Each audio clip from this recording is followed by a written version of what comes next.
Welcome to another episode of the Marketing School. I am your host, Erica Martin, and I am here and happy to be with you today. Welcome. So let's talk a little bit about TikTok. What does that look like for businesses now in 2024? And why has TikTok caught on just to this as marketers? Why has it caught on so well? So TikTok, obviously, it is a very the algorithm is centered on getting people to attract to you based on content they've watched, and even if it's for a second, it can understand and read what you are going to, as a user of TikTok, what you're going to use and like going forward. So it is a very center focused algorithm. It understands people and reads them incredibly well compared to Instagram, compared to Facebook, compared to YouTube. And YouTube's a little bit different, but it understands someone and reads them really, really quickly. And that's why it has become the number one app as far as users and as far as marketers. And here is a myth. If you think your audience is not on TikTok and you said, well, my audience is 20-year-olds and 30-year-olds, the average age of a TikTok user is 40 years old. People are on that app, and people are now buying and consuming products on that app like none other. I mean, we're talking getting close to the competition of Amazon. So if you are a business owner and you are not creating content on TikTok, you are missing out. And here's a little bit more on that. So it's an ever-evolving tool. It is center-focused. It understands who we are individually, and it only wants to show you content that it thinks you're going to like. So if you accidentally scroll and stop on a cat video, all of a sudden the rest of your feed is now a cat video. The reason for that is because you paused for that moment on the app, and it's like, hey, they really like that. I'm going to show them more of that content. Instagram does not do that. YouTube is more of a search engine. Pinterest is a search engine. Facebook is just Facebook. It's a bunch of ads at this point in life.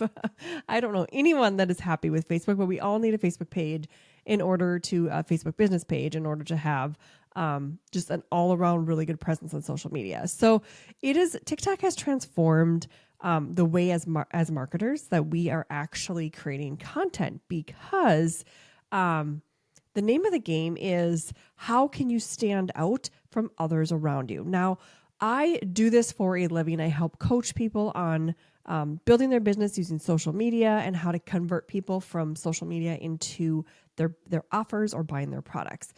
Now, if you go on to TikTok and your strategy is to scroll and find someone that's like you and copy their stuff, I'm going to tell you that's not going to work because of two things. One, you do not know their outcome that they're trying to get. You don't know that. So they have a strategy most of the time.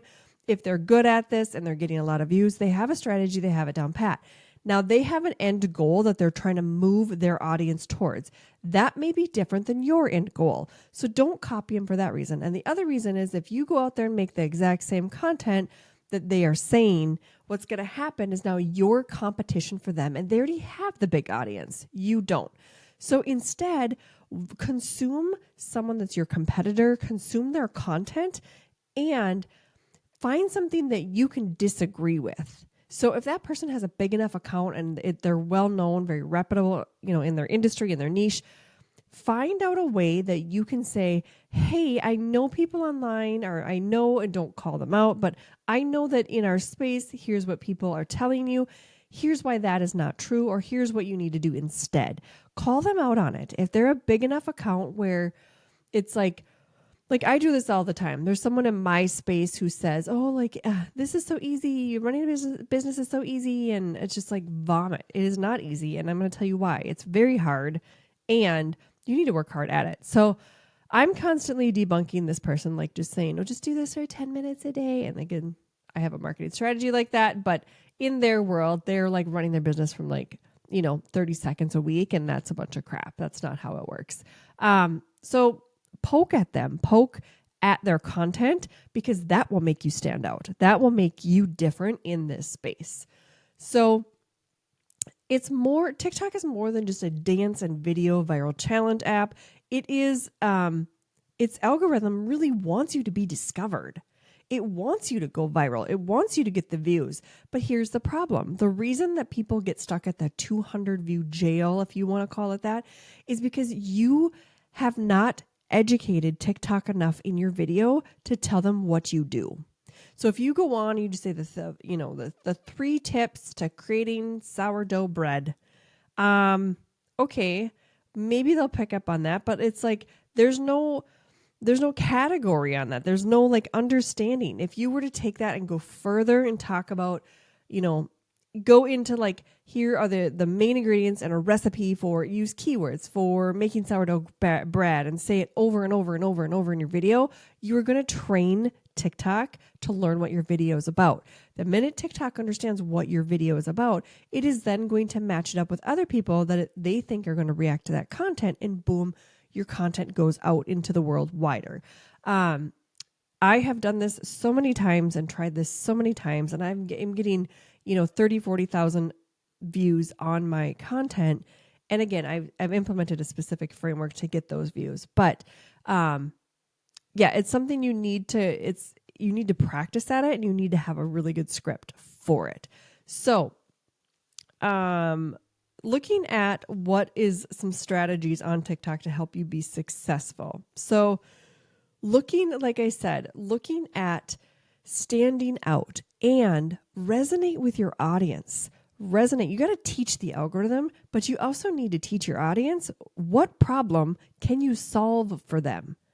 Now, if I were to bundle marketing up into a tiny little package and say, here's what marketing is, it is the way that you tell people how you solve their problem. Every person has a problem out there, and every business is all about solving those problems. I don't care if you sell lip gloss. I don't care if you sell a mouse.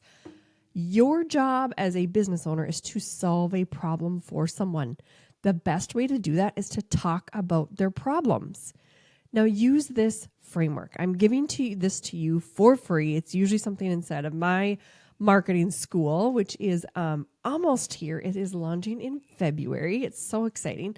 But within the overall, what we're teaching is we want to relate to them on the symptom level. People understand their current symptoms. They understand what they're experiencing. They understand what they're feeling. Talk to those. Talk to them like if you're currently experience XYZ, fill in the blank. If you're doing this, are you struggling with this? Is this something that's really bothering you and you want to fix it? Feel like you're talking to them and understanding like it's just you and someone, a friend, having coffee, talking about what's your problem? What can I help you with? You need to tell your audience how you can fix their problem. Now, talk about the symptoms, because if you went out and talked about the problem, here's an example. I just saw this video yesterday. If you went out and created content about a problem, people don't know what their problem is yet. They have a skewed reality of what their problem is. For example, I saw someone that in the healthcare space that said, here are the 3 ways to detox your body from mold. Okay, what if somebody had no idea they were exposed to mold? So I work with a group of 53 doctors. I help them, coach them on their marketing. Within this group, I mean, these people know, obviously, the symptoms of a mold toxicity. I have learned it because I've been around them now for a long time. But when we are looking at symptoms of mold, like brain fog, rashes, just feeling unwell, if your video said, do you suffer from brain fog? Are you do you put the milk in the pantry every time you put the milk away? Or do you get from one room to the next and you forget something? It could be from an exposure to mold. That example I just gave you is going to resonate with somebody versus saying, here are the 3 ways to detox mold. Because somebody with brain fog may have no idea that they've been exposed to mold. No idea. They may think, I live in a brand new home, or my home's only a couple years old. I don't live in an old, built in the 1800s home, so I don't have mold. Here's the problem. I have learned from these doctors, every single house has mold. Every single house. That's a whole nother day. I could tell you all about that. But every single house has mold. So it could be coming from your toilet, from your washing machine. It could come from your sinks. Even if you have a brand new home, mold is present. You just need to understand what are the symptoms. If you're sensitive to mold, what does that look like? So the example of the 3 ways to detox your mold, that is a garbage video because people are going to scroll by that have a mold toxicity, and you're not helping them if you're not relating to them. So do you see where I'm going here? If we call out the symptom that they're currently experiencing, talk about that and talk about what it could be. Again, that is going to build a much better audience. Now, if you come to me, and this happens inside of our group a lot, like, I don't know what they're experiencing. Yes, you do. You are having conversations with them. You are having sales calls with them. And if you're new to your space, here's what you can do. Go online and look at the comments of your competition. They're asking and telling you in those comments. Go and watch a live. They're going to give you information on that live that is going to be spot on what they're experiencing. People will just word vomit how they feel if it's in the comments, if it's not, if it's live, like, and they can write it, type it in. They will tell you. You just need to look for it. So a lot of people that I'm working with, they're having sales calls or they're having like consults, those free 15-minute consults. That is where we get that information for marketing right there. So creating that kind of content on TikTok will, one, it's going to make you aware of their problem, and it's going to make people trust you much quicker. 2, it's going to build a better audience. Now, you do not need 40,000 views on your videos in order to make sales. You don't. You just need people that are the right audience for your offer, whatever that is. And again, all of your symptoms should then move them into an offer. So you need to have the right people in your offer, and you need to speak to them as to, I understand what you're going through, and here's why. So that is kind of where TikTok is. TikTok is, we need to stand out. We can't just word vomit education anymore. Tip and trick videos, they don't work. Stand out by calling out their problem, talking to them about what they're currently experiencing, and then tell them, here's something you can try, and I teach this more inside of my academy, or something, whatever your ending would be. So TikTok is by far changing the game when it comes to marketing. And it is making people go, think about it. Even if you're getting 200 to 300 views on each video and you're posting a couple videos a day or even one video a day, it would take you a long ass time to get that from Facebook, because Facebook isn't centered that way. The algorithm doesn't work that way. It doesn't want you to go viral. It wants you to show your content to the right people, but it has a hard time reading that. Same with Instagram. Nobody searches, and even the search part of Instagram is junk. Nobody searches Instagram looking for something. And actually, have you ever done that? And you've gotten just crappy crap, and you're like, what is this, Instagram? It's one of those apps. You follow people that you may have heard of or known, or maybe saw on TikTok and came over and followed them. And it shows you what it thinks you want to see. TikTok is a little bit different. It's actually reading you and saying, oh, they engage with this. Let's show them this. It's a beautiful algorithm. It's very smart. So if you're a business owner, I want to challenge you with creating TikTok content. Use the framework I just taught you, and let me know in the comments how it goes. I'll see you in the next one.